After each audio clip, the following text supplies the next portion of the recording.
Okay, and we're back. I think this is episode 13, and in a follow up to our interview with Mark, aka Deadliest Lift, we're here with Atlaspowershrugged, who also has gained a decent following on social media due to odd lifts and more traditional style of lifting, kind of the old timey strongman lifts.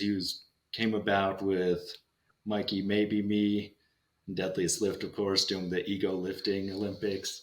He had some pretty impressive entries with that, so that was great seeing that about a year ago or so. Yeah, welcome to the show. Thank you very much Well, for having me. It's an honor to follow the Zercher deadlift world record holder. A little bit less of an honor to follow his overhead pressing ability. Like you said, his overhead not as much, but wow, that incredible Zercher deadlift. That was when he busted that out. I was like, I'm competing against what? Like, come on, you can't do that, but he did. It's like, how are you supposed to compete with that? You can't compete with that. Crazy. yeah, 550 from the floor is insane. Yeah.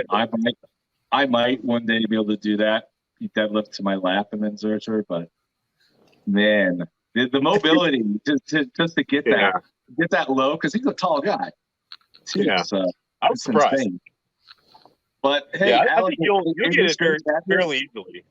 Because it looked, seeing your 500, it looked like you were just playing games with it. Just, oh yeah, I'm just gonna real quick throw it up with close grip and all. Like, hey, I've done some reps with that weight, but it's hard for me. It looks like it was just, I'll try a new thing. Oh, let's pull it up real quick. You'll get 550, no problem.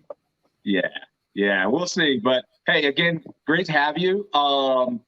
As we kind of talked before we started, we like to play some games here, and we're gonna do Trash or Treasure again because it's good to, I think, to kind of cultivate some conversation. And so what we do, if you watch the last episode with Deadliest Lift, just gonna name off a kind of a general supplement. We'll vote Trash or Treasure. If you don't have any idea, you've never used it, you can go ahead and take a pass. We'll just kind of discuss what everybody's reasonings are for why they voted for what they voted, and we'll go on from there. So I've got 7 today. We'll try to keep it under 20 minutes, and then we'll jump into more of the interview and more about you. So first one is creatine ethyl ester. Atlas. I have no idea. Is that different from creatine monohydrate? It is. It's the more expensive version, in fact. I'm gonna say trash then, because the main reason you might call creatine treasure is because it's cheap. Why wouldn't you take it if you have any kind of finances, you might as well get. Maybe it helps. You might as well try. But yeah, if it's gonna be expensive, then probably not. Okay, John. I am in the same boat of I actually only know about monohydrate because I tend to go for that bargain deal of like $1 a pound kind of thing. So I don't know. I feel like the more expensive version does it. I guess you'll probably have to explain it to us. So you're saying trash as well? I would say an unknown. I would say in that kind of middle of like. Okay. I'm definitely gonna vote trash. So there's actually other creatine types. I don't know what you want to call them, derivatives or whatnot, other than monohydrate that promise like faster absorption, greater saturation, whatever. And that's kind of creatine ethyl ester. I think there's one more is like dicreatine malate or something like that. There may be another one out there, and they all promise to do something better than creatine monohydrate does at a much higher premium. And the fact is that they don't actually do anything better than monohydrate. So definitely trash in my opinion.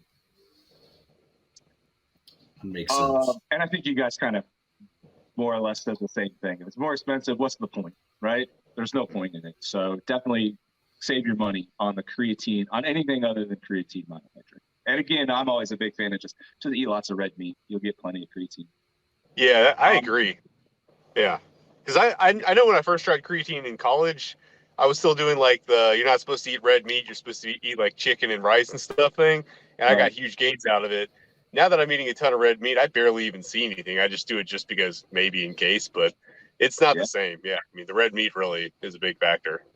Yeah, and actually, I mean, there's creatine in all animal products. So, I mean, you can get creatine from dairy, from chicken, from fish, but I think the highest concentration is probably from red meat. So, next one is glucosamine and other joint supplements. Atlas. Ooh. I'm going to have to pass on that one.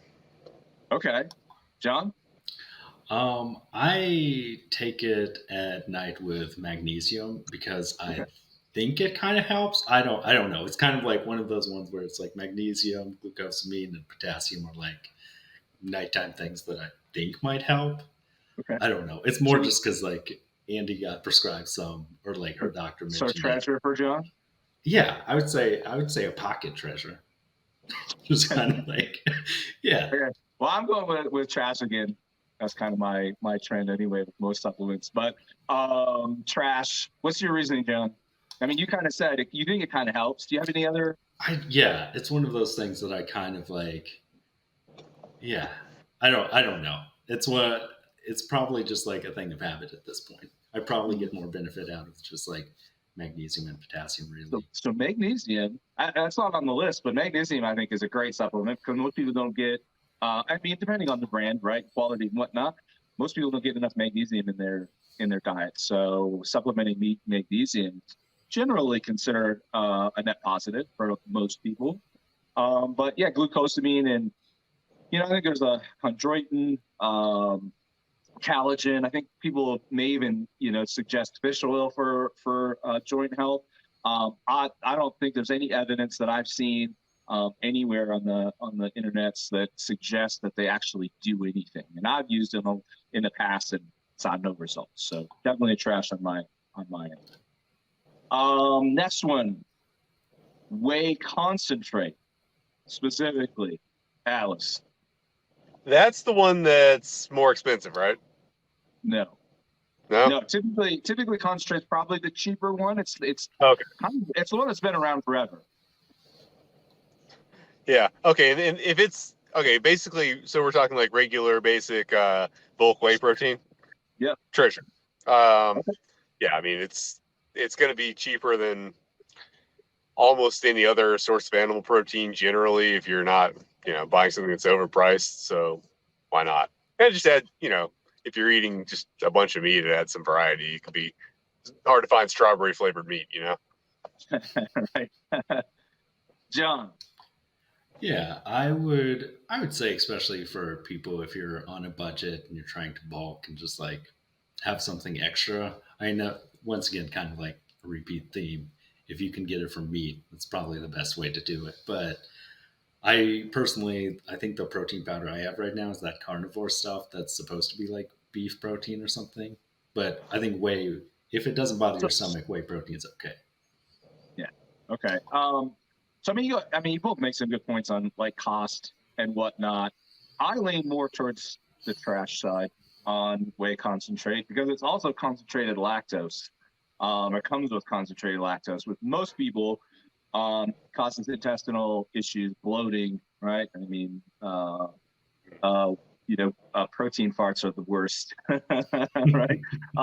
So my opinion is I mean, if you can afford it, right? I understand the cost. It maybe fits better in some people's budgets, but the isolates and hydrolyzed isolate and whatnot is so much better, better quality. But again, right, with every step there, it's more and more processed.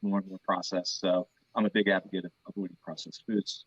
So whole food's always king at the end of the day. Glutamine.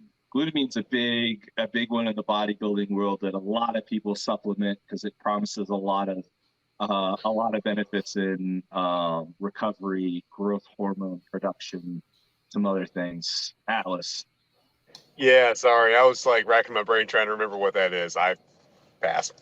Okay, yeah, glutamine's it's kind of a conditionally essential amino acid. John. And that is one that I take. So it's like most of mine that I would say it's a pocket treasure. It's like I don't know. I probably get more out of that than like the glucosamine. We're doing glutamine right now. Glutamine, yeah. Yeah. I Okay, I don't know. It's one of those things that I just do out of habit, and it's if you get the bulk supplement bags, it's reasonably right. priced, just like the raw powder. So I'm kind of again. I don't think it's necessary to supplement it. Your body, typically, most people, the vast majority of people, bodies produce enough of it. Um, if you're using a whey protein shake, typically that's supplemented or fortified with glutamine, so you're getting more there. There's lots of glutamine in dairy products. So yeah, I'm definitely on the trash side of that one as well, just because it's something that's not necessary if you just because your body produces enough of it anyway. From the aminos that you're getting from animal products, and it's also again fortified in protein powders. So most likely you don't need more of it. So save your money, John. Okay, that's really the whole point of this thing is just for Darren to shame me about the supplements This that is I'm what we're buying. all just save John at the end of the day. It's just to be like, look, everyone's stronger than you, and they're using less supplements. Yeah. Well, I mean, there's a hidden lesson in here, I guess. I'm going to skip this one because just based on what we've already talked about, Atlas, you probably don't know this one either. But the sixth one I've got on my list is really pretty well known. Melatonin or other sleep supplements. I'm gonna say trash. I've tried it and it made me feel really weird and groggy. But if it works for someone, if that's what gets you to sleep and it actually works for you, then I guess it would be a treasure. I personally didn't have a good experience with it. Okay, John. I would say that I have that same groggy feeling of like I don't know if the sleep's better because I feel more tired for the first like 2 or 3 hours of waking up. So Yeah, I don't know. I'd much rather feel more awake in the morning than like I don't know sleep deeper. So sure, I have mixed feelings about it. So sure. trash. Okay. I'm just like contrary to everybody today. So I'm gonna say treasure to this one. And really the reason I'm gonna say treasure is just it's more anecdotal. I've been tracking my sleep with I've got a Fitbit. A lot of people use like Whoops or Apple Watches. My Fitbit actually shows me that my sleep quality improves when I take a sleep supplement. And when I'm not, I'd rather not take anything, of course. Natural sleep in my opinion, would be much, much better. But I've actually found that melatonin and other sleep supplements actually help me get better quality sleep, which is important, right, for restoration and recovery. But Okay. I I will would, say that I do take my potassium and magnesium as kind of a sleep supplement. Like it's a decent enough amount that yeah, maybe so some sleep supplements, I'll say another pocket treasure. sure. And melatonin may not be the one for everybody because I agree. I mean, there's been times where I've woke up and still felt pretty groggy after melatonin. But in the same conversation, urge anybody to avoid using THC or alcohol as sleep aids. THC, I've actually read at least one article based on research that THC can inhibit our REM sleep and deep sleep, as well as alcohol, but I think THC maybe more so. So kind of a note on that, people that are using some of those drugs to help them sleep. Maybe not the best choice. Yeah, Okay. definitely. Yeah. Last one, probiotics. So that's gut health. Whoa. So that's a big one that covers a lot. I think generally speaking, like fermented foods, probiotics, it's supposed to be good, right? But does that mean every probiotic capsule you take is necessarily equally good, or it seems like it covers a wide range from like sauerkraut, kombucha to like some sort of capsules and whatnot. But Sure. generally, yeah, it sounds like everything I understand is that it's good. Yeah. Okay. So Can't say I've noticed a difference myself, but supposedly it's good. Yeah, John. Yeah, I would agree that I think gut health is super important, and it's probably one of the more neglected areas of supplementation for many people. Probably like you'd be better off like establishing good sleep, healthy gut health before maybe doing some other things or getting other supplements in. Absolutely. So from the supplement perspective, I did a little research today, and it turns out that all those things are sold in the powders and the capsules, right? Those are microorganisms, bacteria.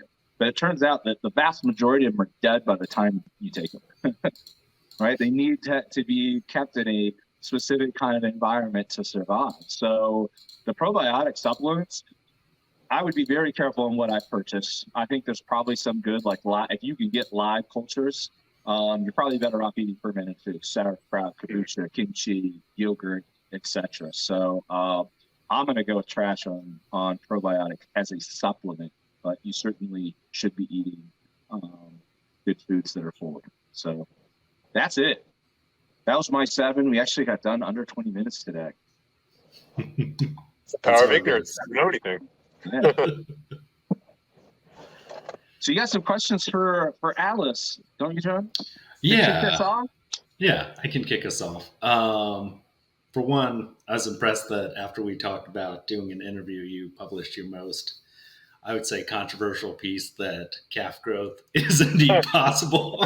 When I read that, I was like, that's controversial. I've read a lot of things on this page and seen a lot of libs. Yeah. And I was like, that one's a hard one. Yeah, how's the take spin on that?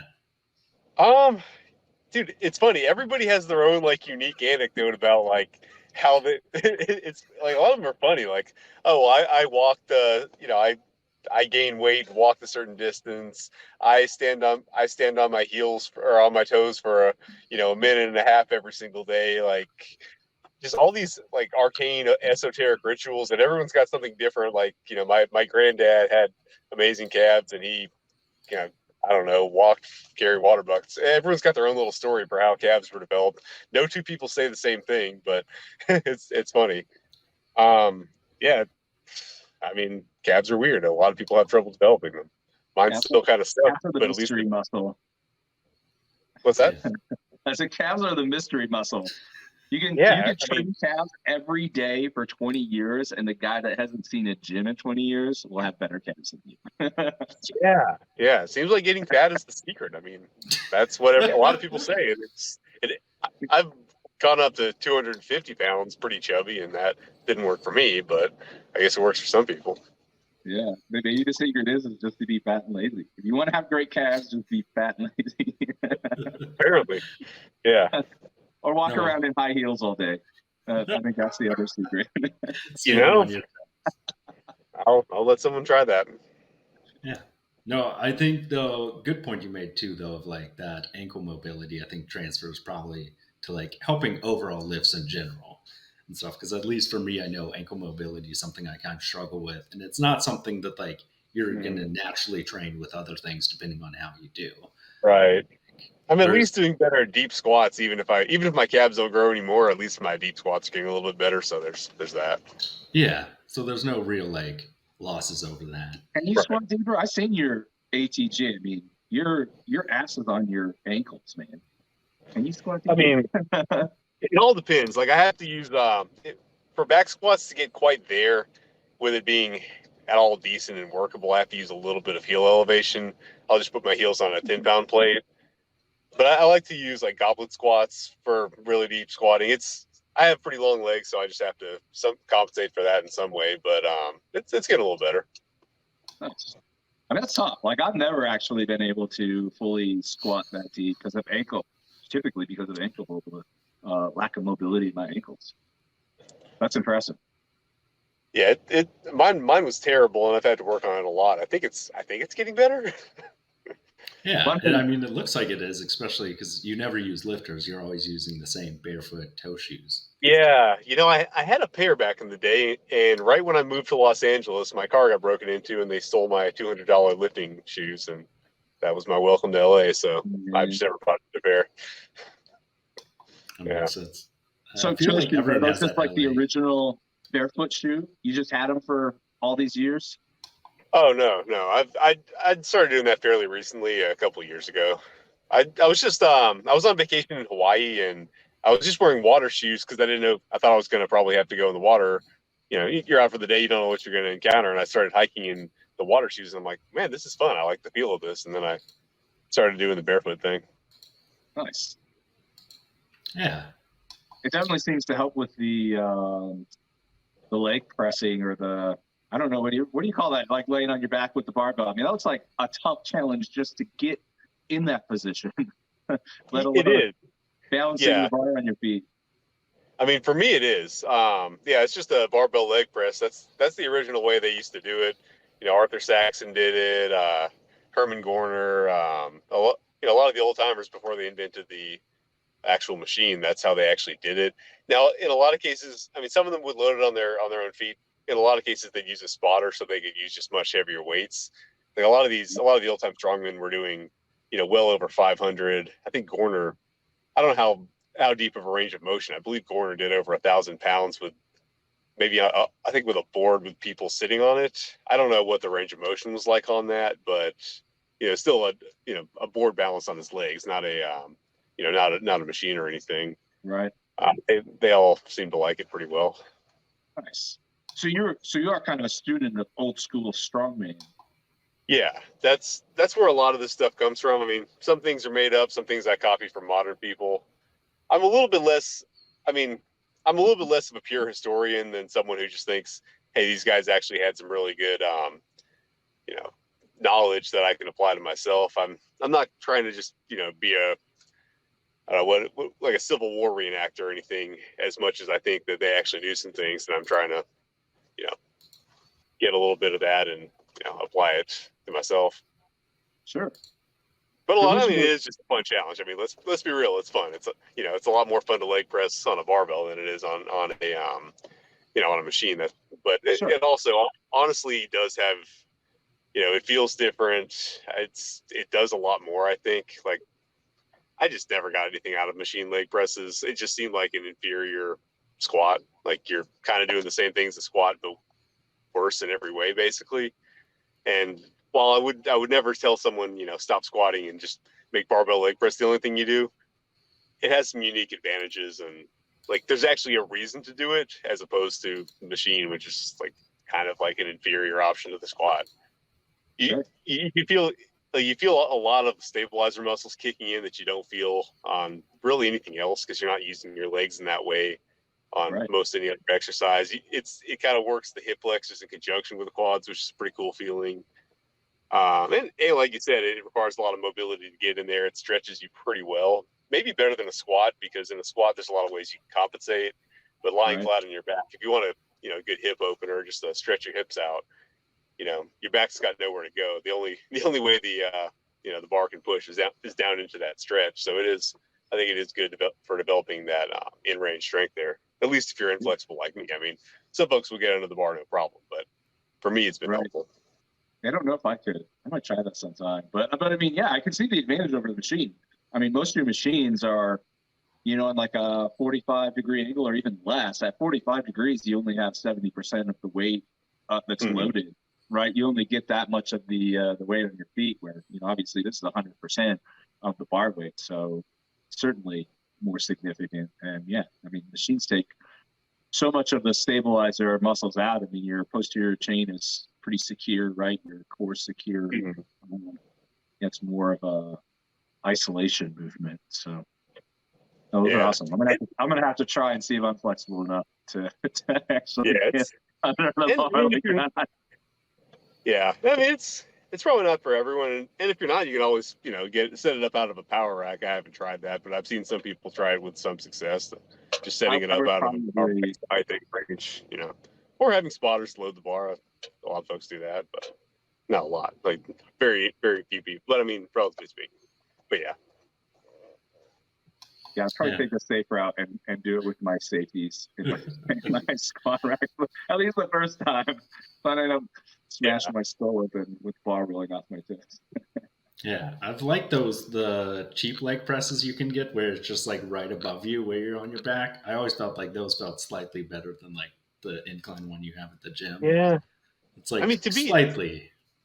To be honest, it looks a little bit creepy. I don't like the fact that you can't bail out. People look at the barbell and think it's scary, but it's so easy to dump a barbell off of you. I mean, if you can just basically do a calf raise with whatever weight you're using, you can make it go forward. Whereas, I mean, a machine coming down on you, there's no way to dump the machine off of you if something goes wrong. And I mean, you do see all those videos of people snapping their legs back. I mean, granted, I'm sure they were doing something stupid, but machines actually creep me out a little. Not all machines, but the leg press machine can be a little bit creepy at times.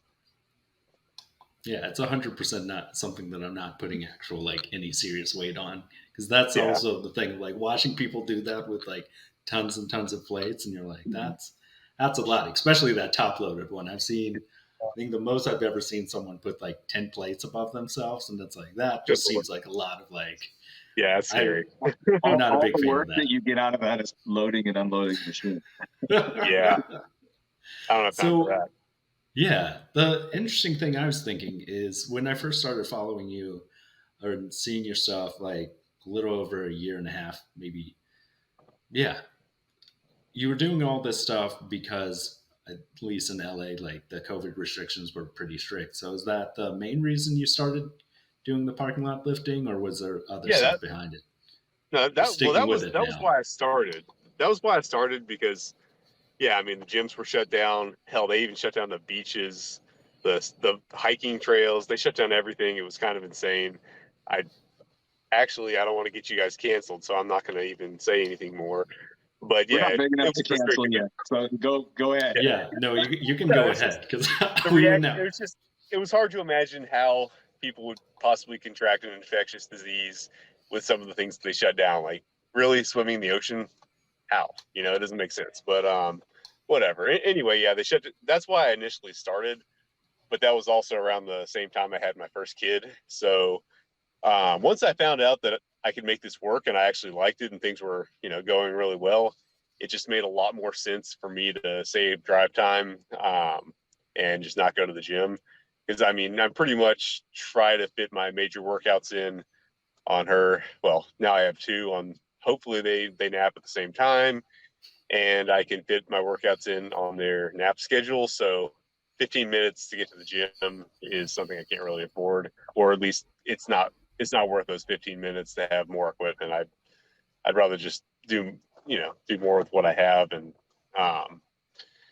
yeah, I mean, I wouldn't mind going back to a good gym someday. I used to go to Gold's Fitness, which has a lot of good stuff. Kind of miss it sometimes. I would like to have full rack of dumbbells, full rack of kettlebells. That would definitely open up my options somewhat. I don't need the racks that much. I'm actually good on that. But the dumbbells and especially kettlebells, because I've seen a lot of really cool stuff the old timers used to do with them, and just a lot of people I follow on social media that do really cool stuff with kettlebells. I mean, a lot of the kettlebell sport athletes are underrated monsters. Some of those So guys are I putting would up like, ridiculous amounts of weight with one arm. I mean, yeah.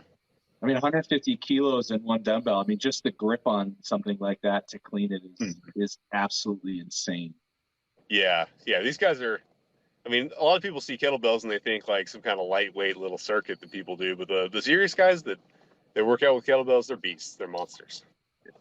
And it taxes everything, especially like Eric Bugenhagen has the big like 150-pound kettlebell. Like the handle's big, so it's like that instability and everything. But yeah, I think especially being in LA even at the beginning of last year when we went out to LA, they still had like plenty of COVID restrictions. So I guess that's the thing that piqued a lot of people's interest about you is the fact that like you're doing this outside, you're still staying active, because that's the thing. I mean, like you said, you don't want to get canceled, but a part of it was like, wait, so you're less likely to get it on an airplane, but you shouldn't go to the beach or to the park or outside, like avoid sunlight. You're like, It's interesting.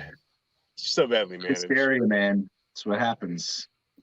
Yeah. But yeah, I mean, it was honestly a really good thing for me though, because like I kind of knew about all this history in the back of my head. I tried some things before. I tried some one-hand deadlifts, some Xerxes squats, but I've never taken any of it really seriously. I just kind of knew where it was. So when this happened, suddenly all I have is a barbell and a fairly limited amount of weight to train with. It kind of forced me to start looking this stuff up and actually learn some of it. And then I realized, oh wow, this stuff is actually really helping. I'm making progress in different areas. This is actually working. Like just a lot of stuff maybe I'd read about, but had never actually tried to implement. I actually started trying, and yeah, it worked out really well, surprisingly. Yeah, I think that makes a big difference. Do you train with anybody, or is it all exclusively just solo training? I mean, it's all just solo. I mean, I kind of train with my wife occasionally, but mostly it's, I babysit the kids while she trains, and then she babysits the kids while I train. So pretty much it's just me. Yeah. And so, no, I know you talk about going back to the gym, but one of the, I mean, we all kind of ended up in the same boat, right? In 2020, I think for the most part of it is training alone for a while there. And I mean, the equipment wasn't what I wanted to get back to. Is to be back around people. I didn't even need anybody to like help me. Just being around people sometimes is so beneficial to like my state of mind. And I'm a very competitive person too. I'm not the guy that's going to go like see somebody squatting, 3 plates and go and feel like I have to throw, 2 more on and do a half squat and dump the bar. But but I do get really competitive when I'm around people. I just feel like I get those energy and I just push myself harder, right? Yeah. There is that. I think I just have to kind of fill. Right now, I'm kind of filling that void with social media. I mean, I've always been happy to do things alone, but yeah, I like that competitive environment.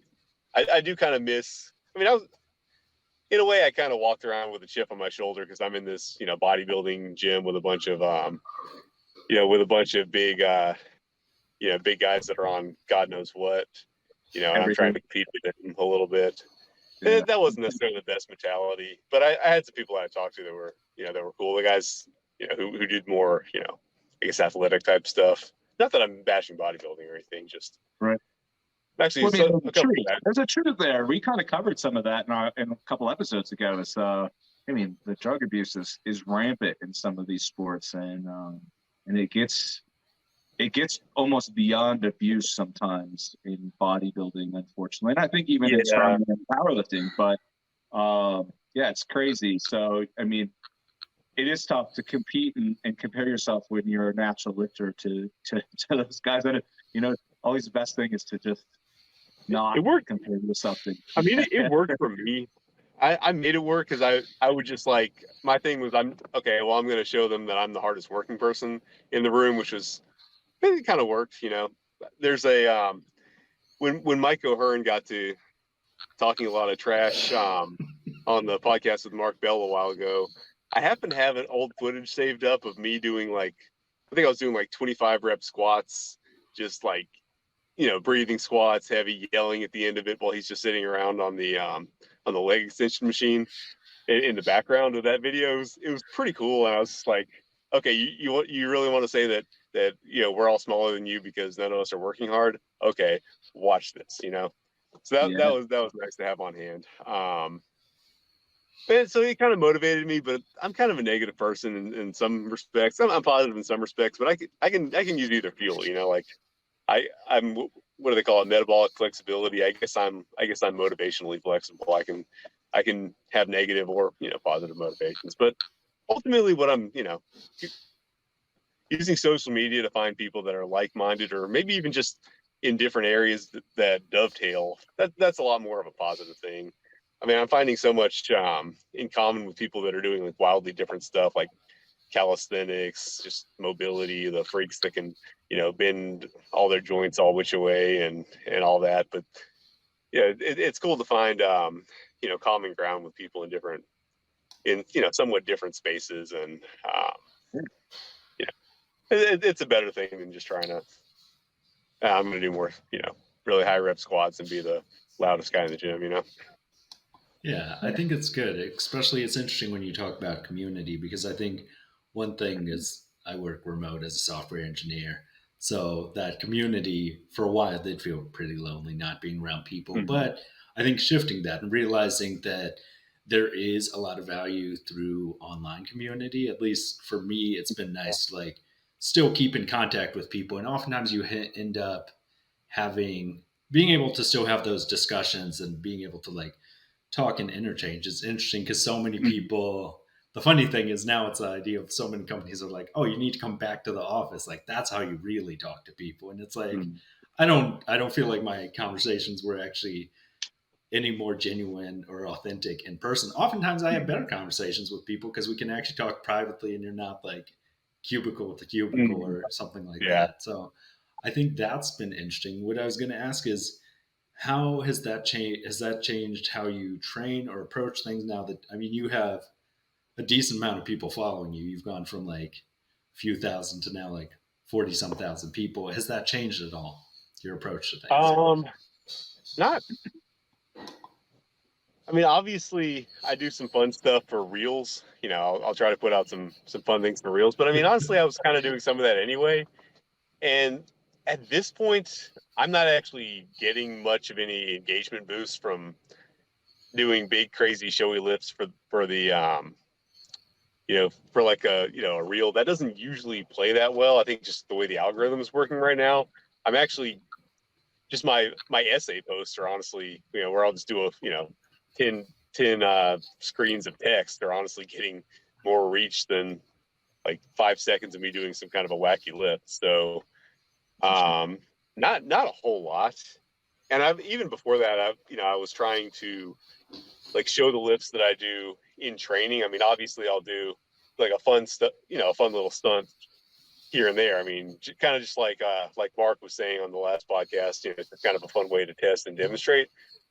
But I think there's real value in a lot of these lifts, and I'm trying to show them in training. So, people will, if people are following me, they'll see me doing the same things over and over again, for a cycle until they, that movement gets taken out of rotation because it's gone stale. I'm kind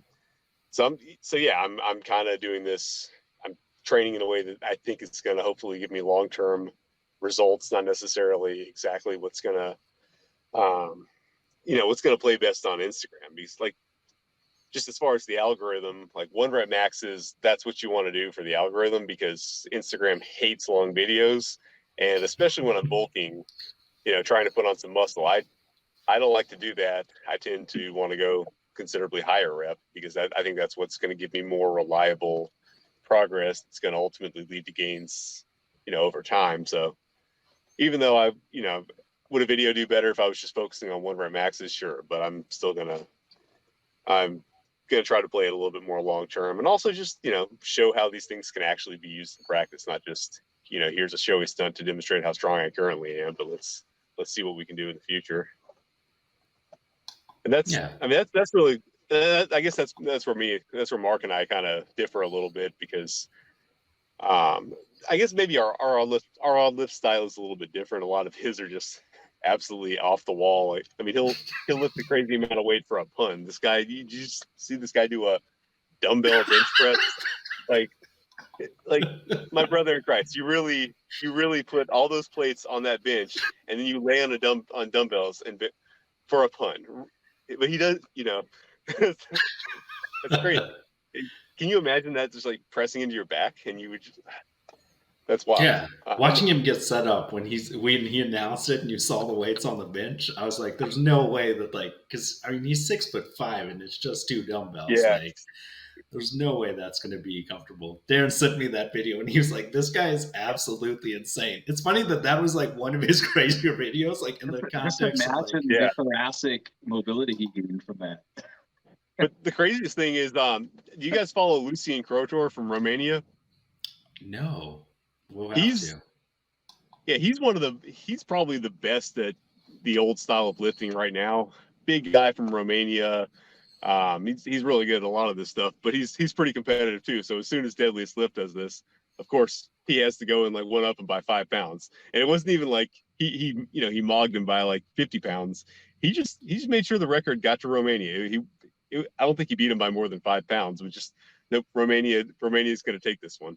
So Romania has the dumbbell bench press world record. Awesome. Well, you never want to beat records by a great amount, right? Because then if somebody can just barely get over that, then I mean, how do I say this? If you can beat it by 50 pounds, why beat it by 50 pounds? Do it by 5, and then somebody else is going to beat it, maybe a little bit more. You leave yourself a lot of room to keep breaking world records, and Right. I mean, that's always a net positive, I think, for, exposure. But if you're like a legitimate athlete though too, right? That's where all the money's at. Mhm. I Yeah. think that's good. But That's yeah, why that's why But John yeah, the Thor only beat the deadlift by 1 kilo because he knows next time he can beat it again and make more money. Easier. I was wondering about that. 'Cause, like, come on, that's like 1 kilo. Okay, now that makes sense. I was wondering about that. but But It's yeah, all I for the mean, money. It's all for that's the money. that killed me because he was like, if I get 200,000 subscribers on like Twitch or something, I'm gonna go for 520, and everyone was like seeing how the weight moved. It's like that could have been there, It and then probably he's just like, yeah. nope, it's a boxing promo. And that boxing did make money, like that's don't get me Mhm. wrong, except for it the was one his with first yeah, 7-figure contract. I mean, yeah, but he made money setting that record too because Wuss paid him, right? World's Ultimate Strongman paid him, and now he's coming back in a strongman. And I think there's probably very little question for anybody. I mean, his progress has already been insane, right? If he gets back to his old self, I mean, he's going to exceed that probably easily and make more money. yeah. Mm. And no That's one's smart. gotten really close at this point. I mean, I watch a lot of people online, but most people, it's either super soft lockouts once you pass that like 400 kilo mark or whatever. It Mm. starts to get a bit shaky and everything. I In feel like Jamal in Browner strongman eventually anyway. could. And yeah. Maybe not powerlifting. And everything. But yeah, I mean, you and Mark definitely differ. Of like I mentioned it in the comment. Yeah. There's this I mean, difference of like meme lifting versus odd lifts. That kind of there is like the Venn diagram. They overlap a little bit. Of yeah. like, but it's a different form of like you. I think the training you do of like the benefits of working multiple planes of motion in a way that Mhm. many people don't always do of like the twist for like a one arm searcher or something like that Yeah. gets those compound movements are important because I think oftentimes people think that growth happens just like isolation exercises, but Mhm. I think overall progress and trying to actually work your mobility while you're lifting. Whereas some people they'll do these like elaborate stretching routines before and after, but then the Mhm. workout itself doesn't actually test that full range of motion or the full Yeah. plane there. So it's always Yeah. I mean, I interesting. think. Yeah, it seems like. I mean, what I kind of see in the modern strength industry, or strength industry, is not even a thing. Whatever. I mean, you see a Should lot be, I think. Should be. the the strength industrial complex. I don't know. I mean, you know, people just try to use a limited selection of compounds and then just fill in everything with access. I can't even. Every time I say accessories, it always sounds weird to me. They try to use the accessories to fill in all the gaps, and I just don't think that quite works as well. Maybe not necessarily always because that exercise is a bad exercise. Maybe you're just not taking it seriously, because you already spent all your energy on heavy squats, benches, or deadlifts. So you're not, putting as much energy into it. And I mean, I do think I've changed my mind a little bit on isolations. I think there's nothing inherently wrong with isolations, or that they're always lesser. It's like what I tried. The distinction I make now is more like serious versus not serious. Because if you take like a heavy strict barbell curl, I mean that's technically an isolation exercise, but that's the heavy serious movement for your biceps. I mean it's not like you're lifting a paperweight with mind over muscle connection. If you're loading as much weight on the bar and trying to barbell curl you know as heavy a weight as possible for the appropriate amount of reps, 10 reps or whatever.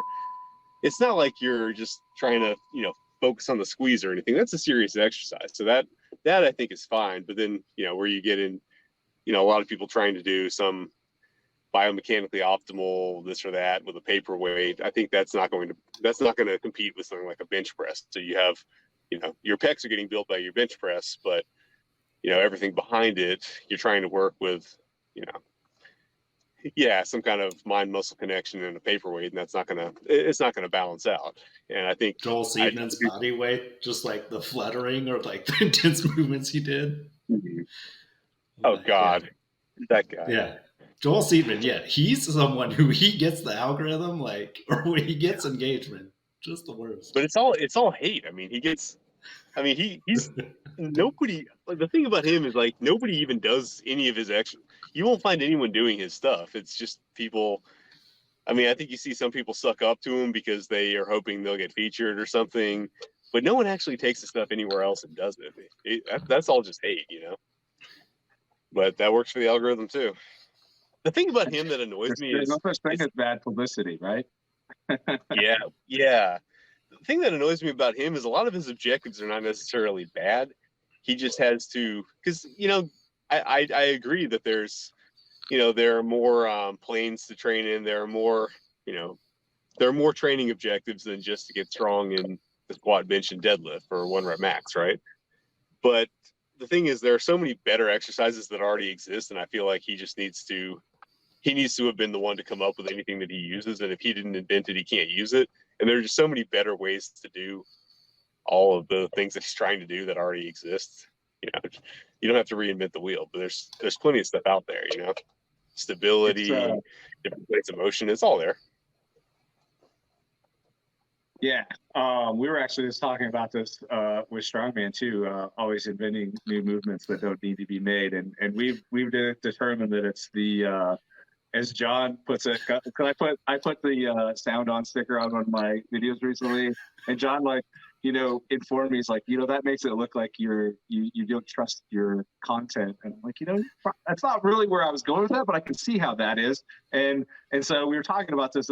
It's like, when people go and start just inventing stuff, it's the sound on sticker. Like, please look at this. Please watch this, because it's probably really.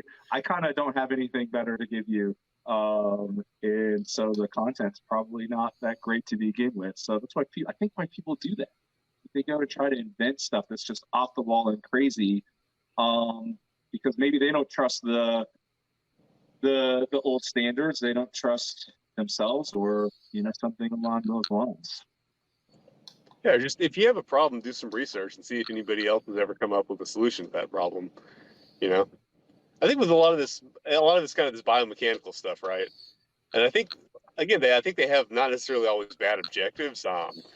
They may see that some of the way a lot of people train, which is extremely minimalist, just kind of without maybe intending to, they're basically being power lifters, except actually a lot of good power lifters actually put a lot more variety in their training, but they're training like a power lifter if a power lifter was very lazy, essentially. So yeah, there's definitely a need for more than that.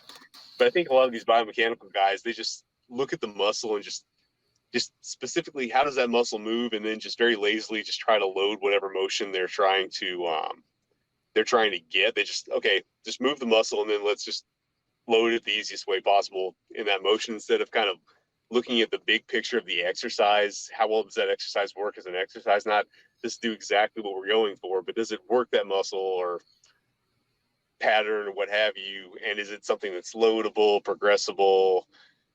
Does it have, is it something that is it something that works well as an exercise, not just, let's just throw some load on this particular movement pattern, if that makes any sense, Yeah, I think people oftentimes there is that need to just kind of, like you said, reinvent the wheel of getting clicks. Of like, I think why some of those things probably can be irritating is because Darin had a really good post recently, or said something that was interesting, that he was like, watered down truth is basically just bullshit. Of like, if you take these like good ideas, but then you just add this like weird garbage, like it can take away from that. Of like, you had the great post and just sent it to Darin of like talking about Liver King, of these people who have like seemingly good objectives, and like you have like that 40% of information or so, like depends on this thing, might be good, but then you just have weird stuff that just discredits what's actually good, so people throw out the baby with the that's the perfect way. That's a really good quote, and that describes him perfectly. Like, more appropriately, what I was getting at, I mean, is that people cherry pick a lot of times too, right? They cherry pick and they quote science, and then they cherry pick for absolutes to back up or justify, the means or their message. Which is like, that's what I'm going. Like, there might be like an inkling of truth behind what you're saying, but you turn it into this like absolute like monstrosity that's just total bullshit. Like we didn't Yeah. need to even hear that because it was worthless. Yeah. So I think that's an interesting thing, that just that idea. I think the biggest point is, I think that's interesting is to look back of, like Darin was saying with strongman, they're always trying to like make the events crazier, but like not do things that are actually crazy and everything. I think Well, they're people not kind of doing do anything that. different. Yeah. Okay. So it just like But looks I different. mean, at It's the end like, of the day, like the movement and everything of like the physiology of what they're doing is like exactly the same. The mechanics are the same, but they've created this monstrosity of an implement that just like completely took away from what, like when you watch that video of this. I mean, it looks like a Ukrainian deadlift, right, in Australia. Um, you can't even, like, it completely detracts from what the athlete. The implement is this monstrosity. Your attention is on that, not the athlete. Yeah. And what was the point? You could have done that with 2 boxes and a fucking loading pin, right? Yeah. And have the attention on the athlete, you know, his performance. So I mean, yeah, it's kind of just more bullshit at the end of the day. Like it was yeah, meaningless. we're not Yeah. what they I mean, really that's would my, need. yeah, I mean, that is kind of, it does seem like, yeah, it's just, it's a very implement focused, which kind of puts a barrier to entry for a lot of people that might be otherwise interested in, you know, competing in strongman, but Yeah, how do you know, you train got to on that? practice. But I mean, they did the same stuff back in the day too. They would come up with all these just gigantic implements to allow, you know, the lifter to lift in huge amounts of weight. But I don't know. That never appealed to me as much as just what they would do with a simple barbell. Right. I It's mean, circus strongman style stuff, right? And you know, yeah, you look back in the old days, and there's a lot of numbers that are very impressive that are recorded but unverifiable, also, right? And it kind of follows there's varying a similar trend. I think there's varying standards of evidence. I think one of the best sources on that was called "The Super Athletes" by David Willoughby. It's not just about weightlifting. It's got a ton of old records in various athletic sports, but it's got more, you know, more records than lifts that I've ever heard of, you know. But Right. what's cool about it is it has kind of the level of verification, and obviously there were no videos, but are we talking about like this is something a guy allegedly did in front of his friends? Is this his claim, you know, his claim lift, or is this something that was done in front of accredited officials on, you know, weighed weights? Obviously they weren't. I'm sure they weren't measuring anything to the degree of like calibrated plates we use today, but you know, you kind of do deep dives into the books and stuff from that era, and you definitely see that there are varying standards of credibility. And I think there's a lot of claim lifts from that period that I would say are probably fairly credible, just to, you know, to a measurement error, if, you know, maybe it wouldn't have been quite the same on today's kilo plates, but we can be pretty sure that it more or less happened, just because, you know, there were a lot of neutral observers, like accredited judges, and, you know, their federations and whatnot. And you know, when setting world records, these folks did have you know, they took a lot of the same measures that we do. They just didn't have video. So some of these records are I think fairly trustworthy, and others not so much. But I think some of the most impressive ones are fairly trustworthy. Like, yeah, for example, one that gets thrown around a lot is, you know, Herman Gorner's one hand deadlift. He may have done as much as 727 one handed, which isn't as crazy as it sounds, because I mean, I think he deadlifted over 800 with two hands, and a good one hand deadlifter will actually be able to come pretty close to their you know, to their two hand deadlift. But anyway, so we 727. There's some debate over uh, what sort of implement that was on. There's some possibility that, you know, they didn't record the implement correctly, but we have on record, I think it's, you know, in front of judges, I think fairly reliably, he did pull 660 one handed on a revolving barbell. So even if he didn't do 727, that's kind of apocryphal, but 660 with one hand deadlift, that's fairly good, you know. So we can Reasonable. confidently say that, that that's a pretty solid lift, and he was doing some pretty cool stuff out there. Well, and there's evidence today too. I think in some regards, like if you look at Basque stone lifting, which is still kind of underground. Yeah. Well, I think Martins was just in the Basque region recently doing something. He did what 200 kilograms, and it was hard for him. And this is shouldering weight is a pretty standard event in strongman. The world record for Basque stone lifting is 329 kilograms. To the shoulder. So I mean, there's freaks out there doing incredible feats of strength, and and the likelihood of them being completely natural, just corn-fed farm boys, right, is very real. And I mean, even Paul Anderson was doing incredible things in the Olympics pre-steroids. So we know it's possible for people like that to exist, to have existed, and still exist today, doing just incredible feats of strength. I mean, a lot of it's just familiarity with how it works. I mean, like a lot of the stuff seems really like the one-hand deadlift seemed pretty crazy to most people, but when you have tried it a while, you realize it's yes, it requires a lot of tendon strength. It's not actually quite what people think it is. Another great example is the bent press. Have you guys seen the bent press? Oh yeah.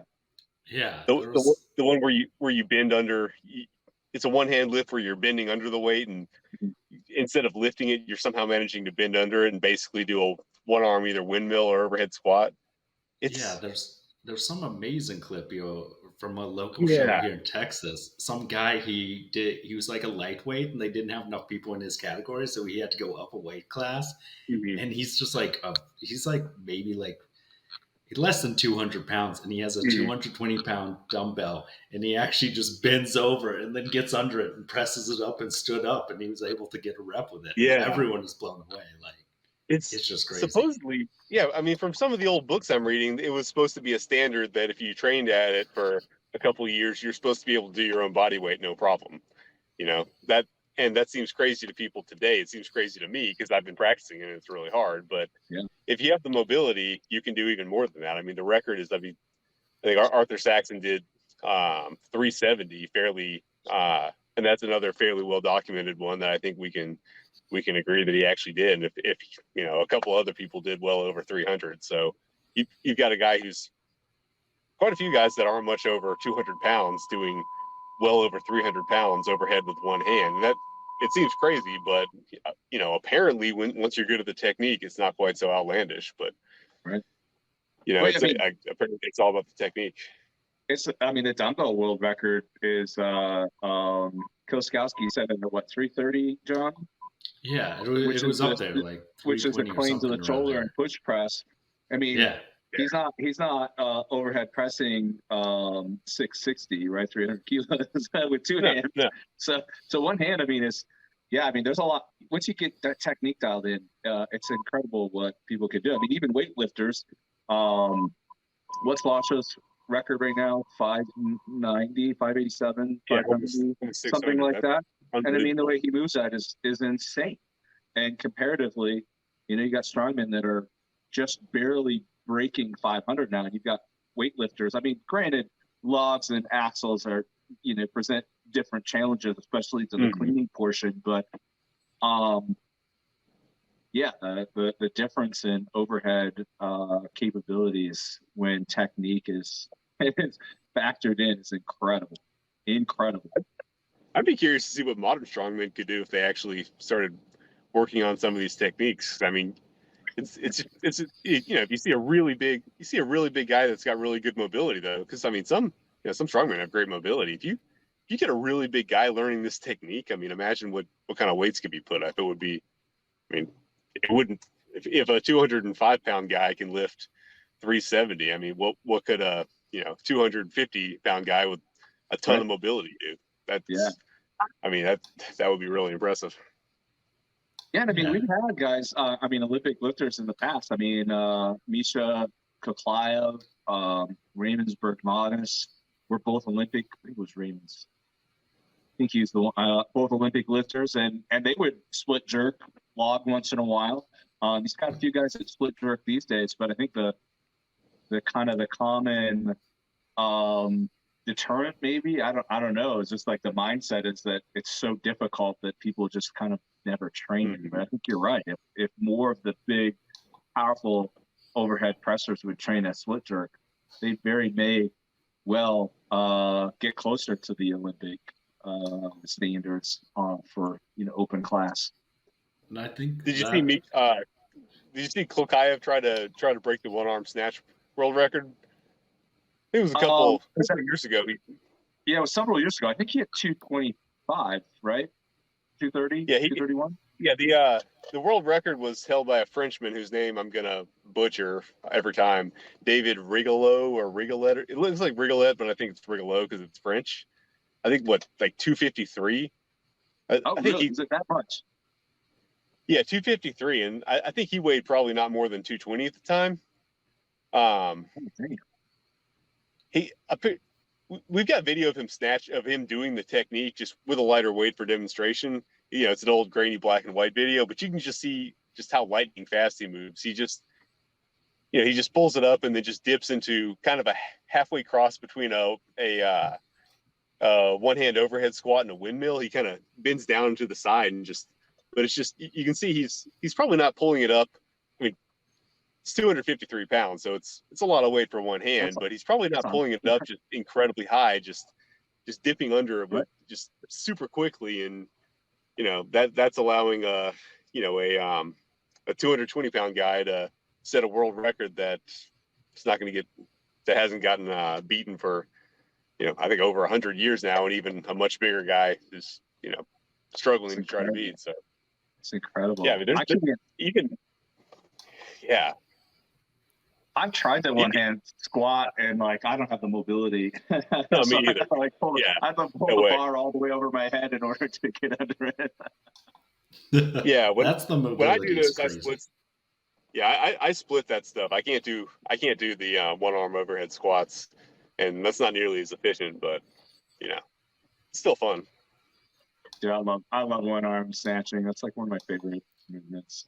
That's the thing. We keep talking about these cool things, and every strongman competition, they're trying to reinvent the wheel and have huge implements. It's these are the fun events. This is what we really need to see. Yeah, why not do stuff like that? One hand snatch would be so cool, or one hand deadlift. I mean, there's that iconic picture of John Paul Sigmarsson doing one hand deadlift.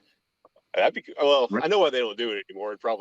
There'd be injuries probably, but there's various. I mean, there's things where they've done one hand farmers holds in the front, and I mean, it's kind of variations that come and go. I mean, every promoter has a different concept of what the show should be and what events there's going to be and what variations. I mean, there's a million combinations really at the end of the day in strongman, so it's probably been somewhere.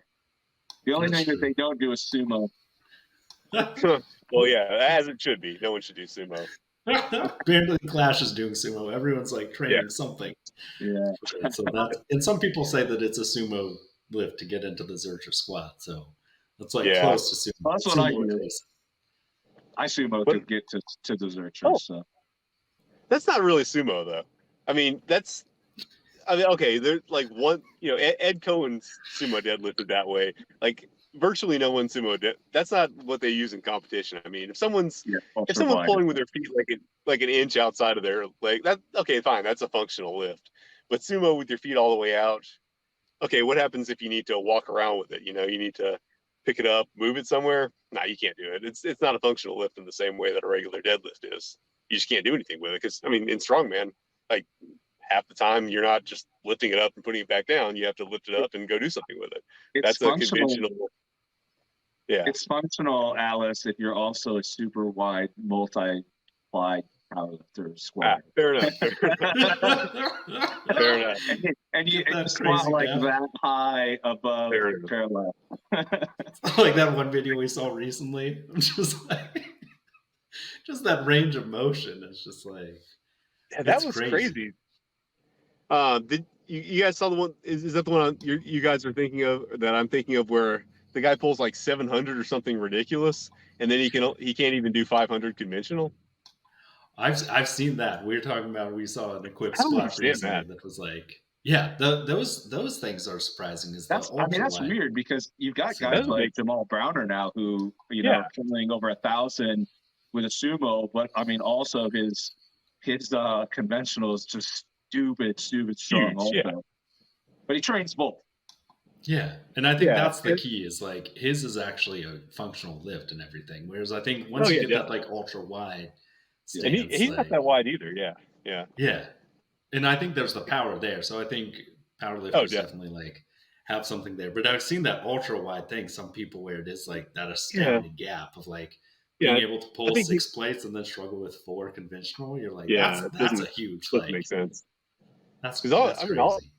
I can't even really fully sumo, but all my deadlifts are basically the same.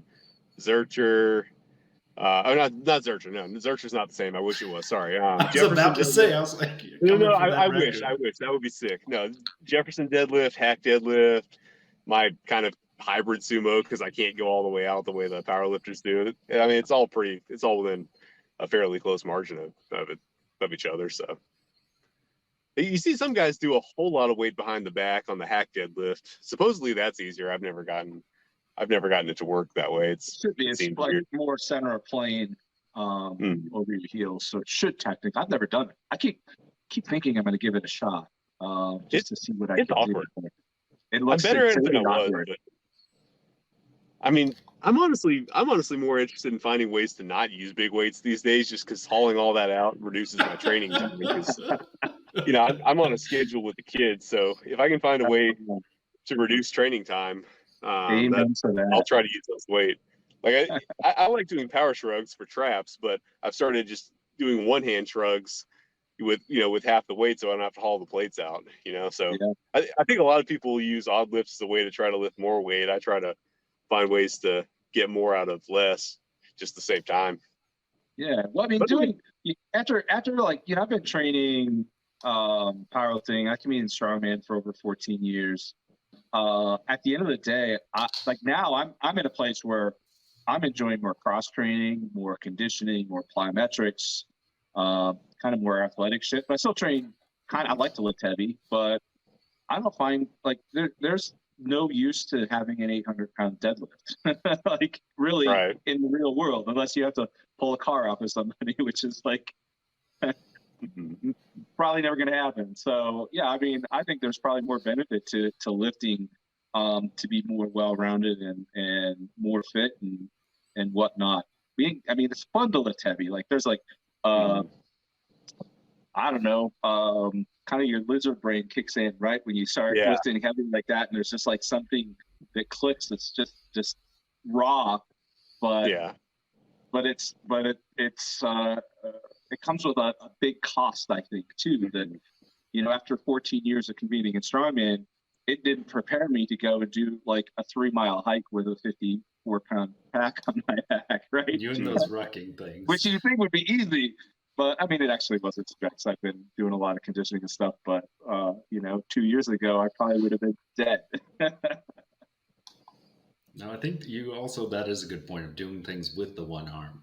Like it does challenge the body differently of like that oblique engagement, like changing things. Because that's the main thing I've noticed is like you do have those huge strength imbalances once you try to do something single arm. Of like, I think that's why to me it really blew my mind that like Alexei Novikov can do either shoulder with the circus dumbbell, like being able to like rotate like that. Because so many people, you can do something with one arm and then that other arm's lagging by 50 pounds or something. So I think yeah, that's key, like you Unilateral said. training. Unilateral Yeah, training is unilateral important. training, those single arm yeah. zerchers. The big heavy stuff I'm pretty close on, but anything requiring skill, anything overhead, yeah, my left hand sucks. Like I can do all the deadlifts and stuff fairly close on either side, but when it comes to anything remotely technical, yeah, left hand lags really badly. So being ambidextrous is very impressive. That's a big flex. It is. I It's a lot noticed. of training to be like that, and a lot of rehab and prehab when you're Yeah, beating yourself up day in day out to a strongman. Because I would have times where I was really good both arms with a dumbbell, for instance, and then I'd get really bad bicep tendonitis, in the possible tendon here, and then I'm suddenly like I'm right hand dominant, but I'm doing everything left handed because I can't press anything with my right hand. I run my right arm because it hurts. So yeah, it's funny. It's a tough balance. Yeah, it's funny. For one training cycle, I was doing bent press on my left arm and Turkish get-ups on my right, because if I did it the other way, it would hurt. I had tendonitis issues that were preventing both movements on opposite sides, so I had to just do two completely different movements on each side to make it work, and it kind of worked anyway. But that's part of being an athlete, is that adaptation, though, right? So being well-rounded and the ability to adapt to your surroundings, to your current state, and everything else is probably the biggest net positive I think you can get out of training, or at least that's what you should be trying to get out of training. Yeah. Yeah. Yeah. There's always a workaround. There's always something you can do productively. I mean, people just give up when they get injured, but there's always something that you can do. Absolutely. Even if it's not what you want, you can find some way to make some kind of progress on something.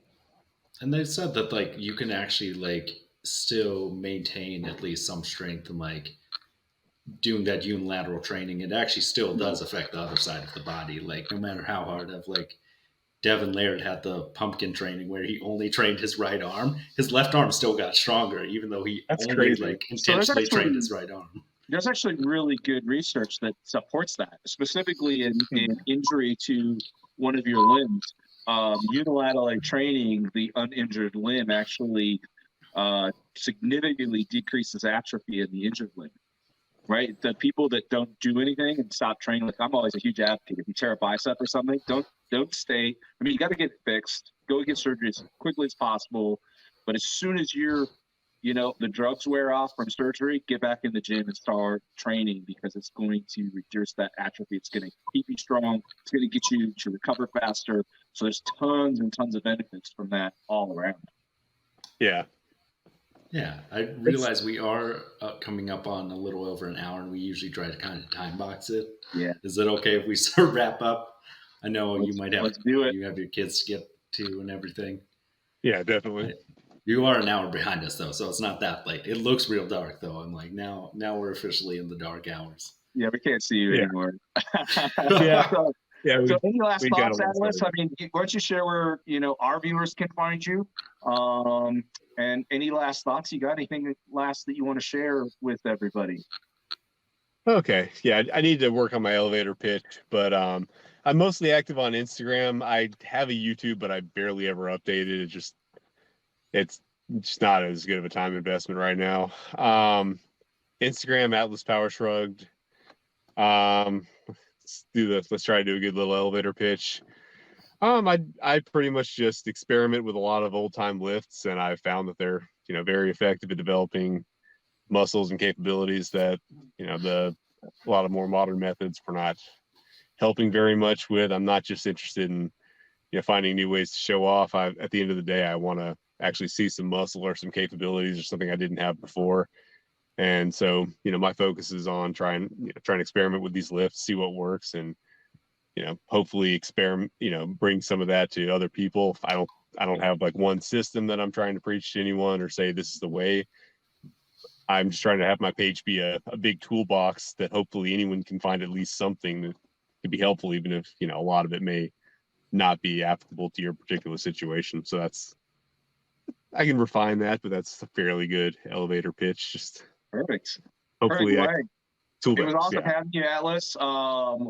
And yeah, we'll direct everybody to your page soon, and you'll get tagged and probably a collab when we get this posted. And awesome having you.